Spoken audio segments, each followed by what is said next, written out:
If you find that talks with your teens typically end in arguments, then I have 3 tips for you on how to have a quality conversation with them, whether or not y'all agree. Hey, good to be back. Glad to have you back. And if it's your first time here, welcome. Let's get right into it, okay? Shall we? I'm making this video. It's probably as much for me as it is for you because, as the mother of now 2 teens, one is almost 20, of my 3 children, I have 2 that are still teens. I still find myself getting into conversations with them that don't go the way that I would have hoped, that really just devolve quickly into an argument and we don't really resolve anything. And really, it's just unpleasant. And so this video is as much a reminder for me as it is a help for you on how to approach the conversation with your team and how to navigate yourself while you're in the conversation so that it remains something that is productive and positive rather than something that's just a pain point. So let's get right into it. Um, the first thing is the mindset in approaching this conversation with your team. And we have to have a mindset that we want to connect with them rather than convince them.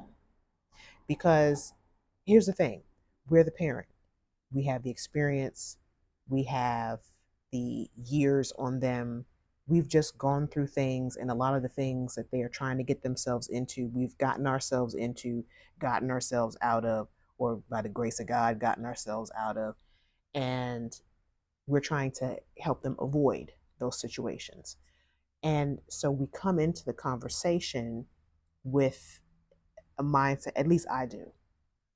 This is one of those videos where I'm telling on myself because we have real talk here. And so this is what we're going to do.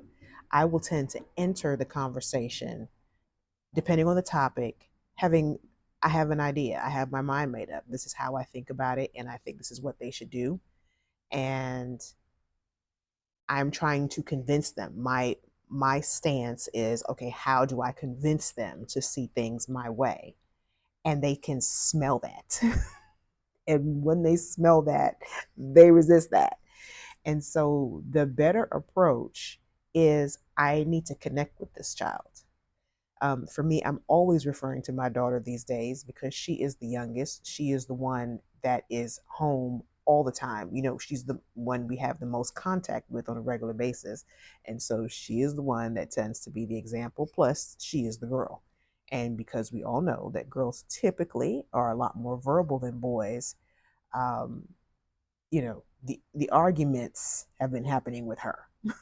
I have a middle child who's argumentative. He's pretty verbal, but then he's a guy and he just knows when to. He's just like, I'm over it. Never mind.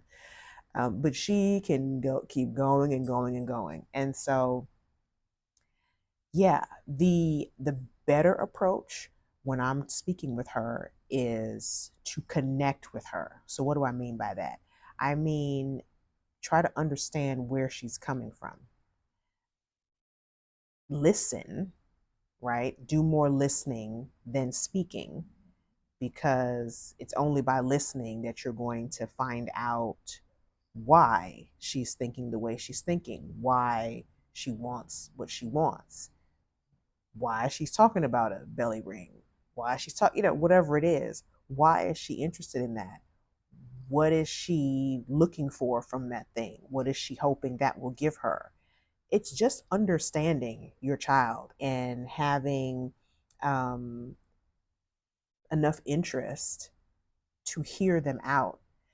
Last night at the dinner table, she got so upset because she really was in the middle of explaining something, and her father and I interrupted. We interrupted because we were pretty sure, we were convinced where she was going with what she was saying, and she was frustrated because she was like, if you would just let me finish, you would figure out that what you said didn't even need to be said. You didn't need to interrupt me. And sure enough, we let her finish. And what she was saying was a lot more benign than we thought it was. We were ready to convince her that she was wrong and she needs to see it this way and all the things, because we just didn't take the time to say, hey, let's connect. She is offering us something. Let's receive it. Let's let it play out. You will always have an opportunity to respond. I think a lot of times, well, I'm speaking for myself again, but if you can relate, if not, insert your own reason for why it's difficult for you to just hang back a little bit or prioritize connecting rather than convincing. For me, it's like a fear that if I don't nip this thing in the bud right now, it's just going to become a runaway train.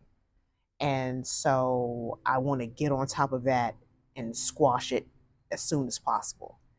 Um, Parenting is stressful, and parenting a teen, my God, is stressful. And because you know all the things they can get into, and because the things that they can get into that you know nothing about, because, we only know but so much. They are experiencing the world in a way that we never did at their age. So we don't really get it. And so what we're trying to convince them of is from a point of view that is not fully informed. And so it would serve us well to take the time to let them talk, because a lot of the information that we don't have, that we're not privy to, because we don't speak their language, we're not in their circles, we will get that information if we just let them talk and we are picking up on what they're putting down. And then when we go to speak, we are now speaking from an informed place, and we're not so much speaking trying to convince them. We have connected with them on this thing that they are maybe very passionate about, and they know that. And so that now when we respond to what they're saying, they're more receptive, because they can tell that we've given them the time, we've given them the investment of our ears, of our attention, of our validation, that what they have to say does matter, their perspective does matter, even if we ultimately disagree with it. We have heard them out. So the first thing to do is to focus on connecting rather than convincing. Okay. The second thing I need to remember to do, and I'm reminding you to do as well, is to be curious rather than be confident. So, what do I mean by that? Because again, we are parents and we have lived life. We can be pretty confident and come across pretty confident for good reason. Again, we've had a lot of experience in this world, and there are just things we know. We've been there, we've done that. We have several t shirts, probably more than we would like. And so we move through life more confident than a teenager who is still trying to figure things out while they're trying to figure themselves out and figure out their place in the world, how they fit, their place in the family, their place separate from you. They're just, they're in flux. There's a lot of things they're figuring out, whereas we more so, although there are a lot more adults today who seem to be in flux as well. But for the most part, relatively speaking, compared to them, we are more confident, and they know that, and they actually find that confidence off-putting. It makes them feel defensive, because again, it sets the tone that we already know, and we know better than them, and so this conversation is probably pointless. But I encourage you to stay curious as opposed to confident. So you may already think you know how this whole thing is going to play out, that they're talking about, that they've come up with. You've figured out the end from the beginning. You can see how this whole thing will end up, and it may well end up just the way you said, or just the way you think. But if you're curious, and by that I mean you're asking questions, your son or daughter says something to you, your teen says something, and instead of what I can easily do is just have a response that just knocks that down. What makes you say that? Where'd you get that idea? What about that makes you feel fill in the blank? Those what, when, where questions, not why, avoid the why, but those what and when, um, how questions. Number one, again, is a way of connecting. Your curiosity is a way of connecting with them, and it shows genuine interest. You are wanting to know how they think. How are they arriving at what they are talking about, which is informative because it informs your response. Maybe the way you would have said it, maybe you're not going to change what you would say, but you would change how you respond, how you say it to them based on the information you gathered by being curious.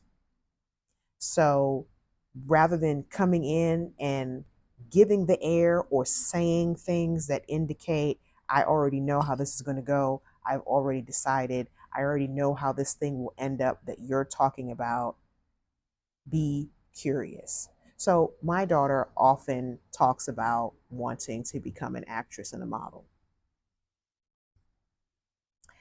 As you probably know, there are a lot of young ladies who would like to be an actress and or a model. And we've all heard about the odds of those things happening, blah blah blah. You understand. And so when she first said it, I was like, not that she couldn't from a beauty and aesthetic standpoint, she's a beautiful girl, or that she doesn't have the emotional depth or the ability to command a presence, like all the things that are involved in acting. She can do that. It's just from all the other things I know about her, I don't get the sense that she would be successful in it if unless she puts in a lot of work on self, in terms of the confidence to do that and the actual technical work that's involved in preparing to be an actor, to be even a model. I mean, you do have to prepare to be that. It does take training, it does take an investment. And because I've known her all her life and seen how she moves and um, just her wiring, I was like, she's not going to put in that kind of effort into that. And so when she first said it, I sort of responded in a way that shot it down as, not credible, not likely. And that really hurt her feelings. And I've had to since learn to ask questions about, even though uh, I still know that if she wants to go that route, she has to put in the effort. She has to go after things. She has to, do the acting classes and take that seriously and do the headshots. And there's so much she would have to do that she does not talk about. She just talks about wanting to be, right? But not the process.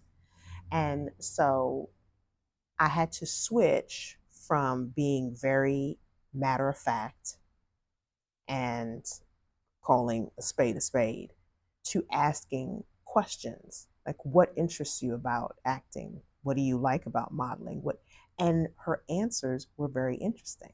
I'm not going to share them because they're personal, but I learned more about the child who lives in my house all the time, who I birthed and I'm raising and have enjoyed these 15 years so far. I learned more about her because I asked questions about something that she brought up, about something she brought up in conversation, instead of just knocking it down for reasons that I'm convinced are valid.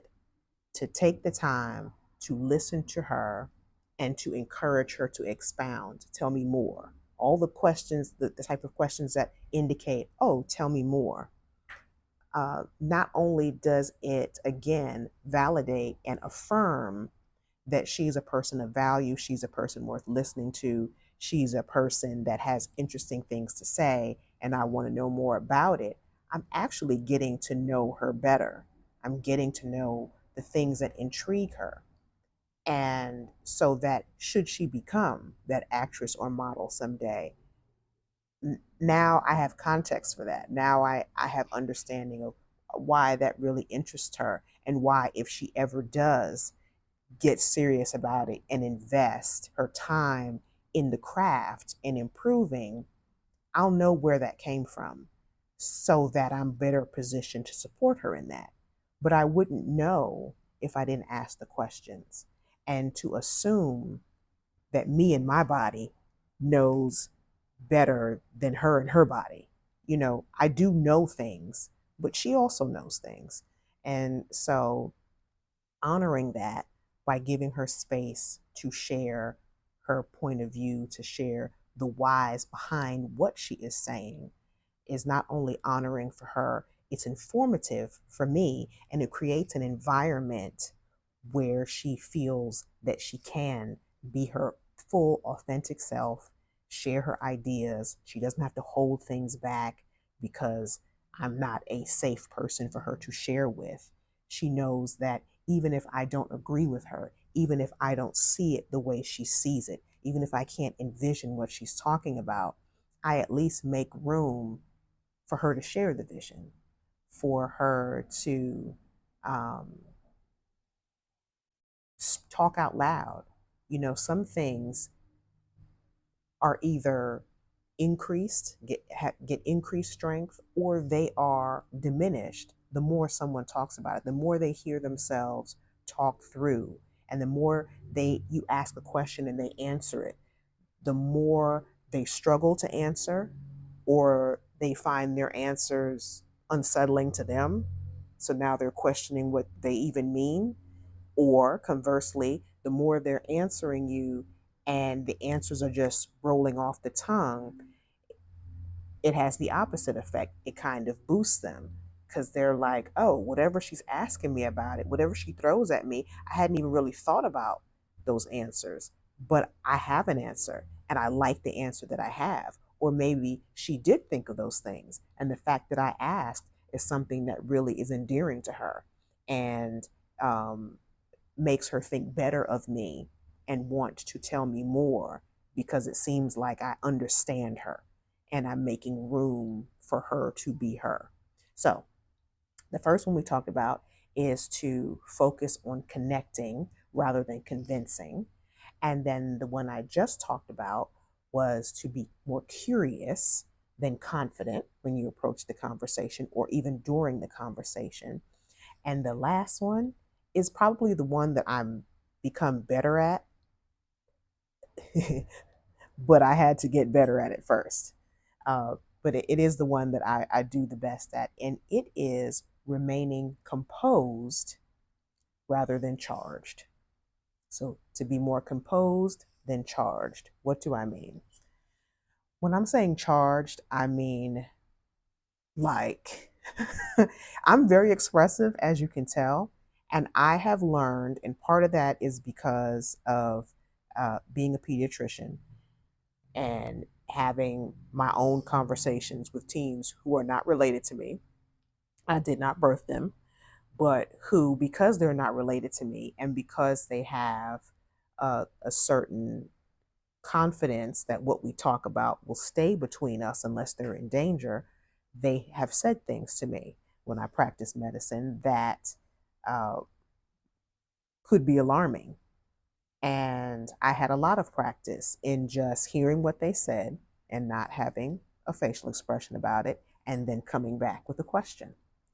And so, a lot of what I've had to do in parenting, in terms of having conversations with teens, I really learned in practicing medicine. It's just that when these kids are your children, it's harder to hold on to all of that. In the moment, what you're hearing, you are just thinking, this is the end of their life and I need to get a handle on this sort of thing.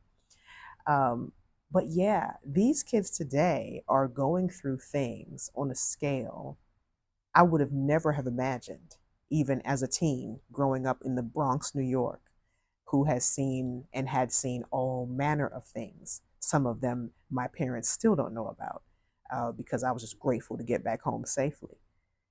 And So I come to parenting thinking, okay, what are these kids going to tell me that I haven't experienced or seen? A lot. A lot.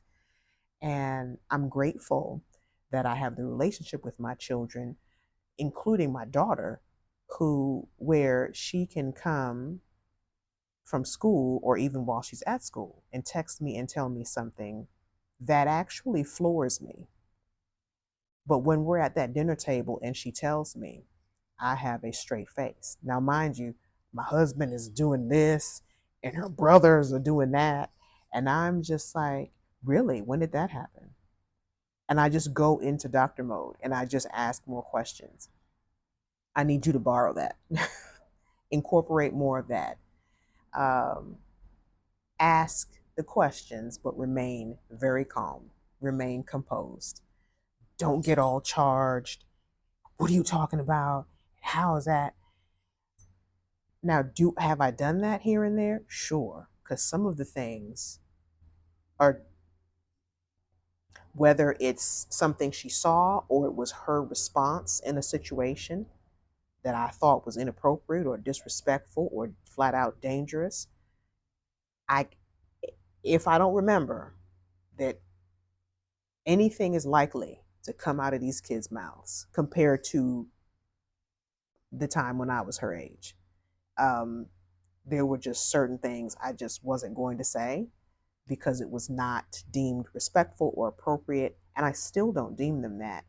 But it's more important for me that my children be able to tell me anything because our home, for my intention in our home, is that it be a safe place. It is a place where we can bring all of our experience and share them with people who we know love us. And whether or not they agree with how we handled ourselves in the matter, that they know that we love them, whoever the person is sharing. Everyone at this table loves them. We are rooting for them. We are for them. And even if we have to have a tough conversation with them, they know we're having that conversation out of love, but they don't have to go through things in this world and just deal with it within themselves. They don't have to. They have people who are on their side, who want to know how their day was, who want to know how they felt in the situation, how they responded, if they liked how they responded, do they want to consider how they could have handled it differently, all those kinds of things. But you only have that environment when, as they're sharing, you remain composed. If you start freaking out and you just get charged up and you can't believe and you start ranting, you're just communicating that, wow, my mom, my dad can't handle my life, can't handle what I go through. So I can't share it with them. I got to keep it to myself because on top of what I've already experienced, I don't need to come home and then this and then I got to experience that. So if you want to have a conversation that's productive, if where you earn the right to be heard. I know because I fought and because I grew up in a household where my parents didn't communicate to me that they had to earn the right to be heard. They knew they needed to be heard because they were the parents. I know my child needs to hear me. I know my child needs to hear me. I know what I have to say has value. I know my perspective is something that they need to know. But I also have to know how to present it.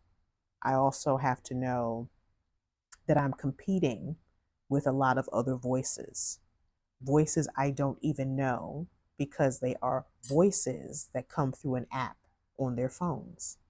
There are always people communicating with them, whether it's peers or people who are older, who have their own agendas, who may or may not know my child, and even if they do, they don't love them like I do. And so when I go to engage them, even though I'm here in real life, even though I am the one paying their expenses for living, the ones who are dependents, We are paying for all the things that they have, unless, they have jobs and pay for certain things themselves. But even all that said, I still have to present what I need to say in a way and in an environment that I create that makes it more likely that they will receive what I have to say. And these tips set the tone for that. When I approach them wanting to connect, wanting to understand, wanting them to know that I see them, that I want to get to know them better, because I love them. That being seen, known, loved, that gets me rights to say what I want to say in response to what they're saying. Not the right to say it, but the right to be heard. Because what you don't want is to be saying, and in their ears is Charlie Brown, want. You're expending all this energy, you're sweating, you're verbose, you're saying all the things, you're being as convincing as possible, and they have tuned you out because they know that you were going to say that anyway. You were going to say that regardless of how they felt or their perspective or what they think on the matter. That's what you were going to say anyway, and you don't want to hear anything else different, so they're not going to want to hear you. And yeah, you've said it, but what's the point of saying it if they're not going to hear it? So when you approach the conversation looking to connect rather than convince them, that makes it more likely. When you are curious rather than I already know, I already know. Okay, put that to the back. And what more can you know? On top of what you already know, what more can you find out? You find that out by being curious. And so you're asking questions. So the way I stay calm, which is that third one, staying composed and calm instead of charged, I just immediately, okay, what's the question I want to ask about this? I need to find out more about what's going on. I don't have time to get animated. I don't have time to get flustered. I don't have time to go into a rant. I need more information about what this child or what this young man of mine, what this young lady, what this young man is talking about. I need more information. Um, and, it's just really important because when you have teens, they are quickly going to be young adults. And again, you are not parenting them in the sense of telling them what to do. You move more into a counselor. When they're young adults, you move more into a coach. And you want to have, but you're still a parent. It's just the dynamic of your parenting changes. And you want to remain in a position where no matter how old they get, they still run things past you. My dad is in his 80s and I will still run things past him. It doesn't mean I'm going to do what he says, but I love his perspective. I love getting it. I love the ability that I can still get it, that he's still around for me to get his perspective. And, you know, he's even learned over the years to ask questions.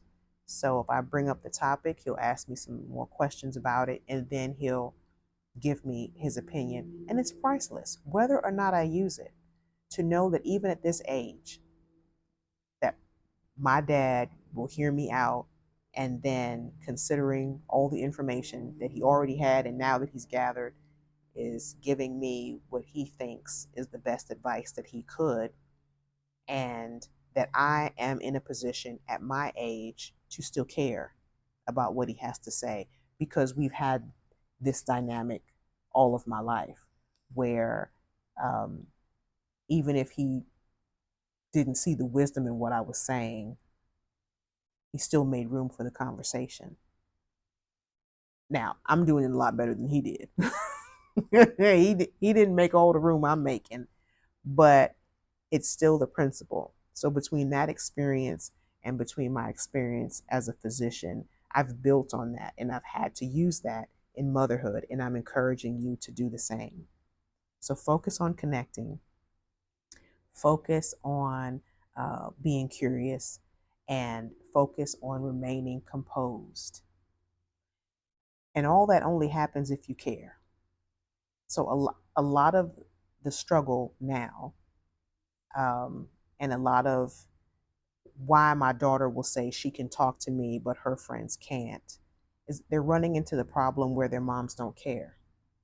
And when I say that, I mean their moms don't have time. Their moms don't have time for the conversation.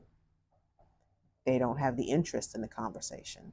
I don't know if the conversation if you feel the conversation overwhelms, if that's something that you struggle with, if you just don't have the bandwidth because of all the hours you're working, all the responsibilities you have at work, then you're coming home, you're cooking, you're running people here and there, you just want to get in your bed.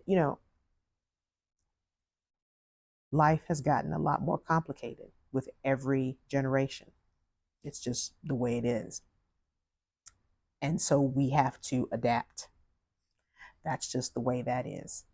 And so, really, it's like 10 minutes. I'm not talking to my children for hours, but for the brief time that we're speaking, just give them that attention. Just care enough to put down what you're doing, look them in the eye, let them say what they're saying, ask them a couple questions to clarify what they mean, what's the interest, where they're looking to go with whatever they're talking about.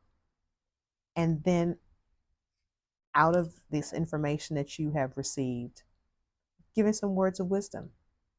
You're not solving their problems, you're not saving the world, you're not convincing them to do what you want them to do, but you have more of a chance of being the influence that you are, because you are their first influencer.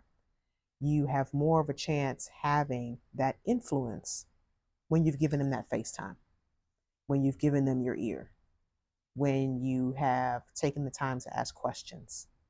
When you show that you care, they are more likely to share things with you. And uh, if they don't share it with you, they'll share it with someone else. And they'll share it with someone else who does not care, who will pretend that they care for whatever reason so that they could get whatever they can get from your child. But they will not care the way you do or the way that you could. And so I just encourage you to care enough to continue to try to have conversations with your teens that matter, for the purpose of how you can get to know them and for how you can influence decisions that they make because because you have their best interests at heart. And the three ways I've talked about it: connecting, um, being curious, and staying composed will get you very far on that quest. So I hope that helps. Thank you for joining me. And until next time, when it comes to you being the mother of your children, please remember you are the woman for the job. Take care.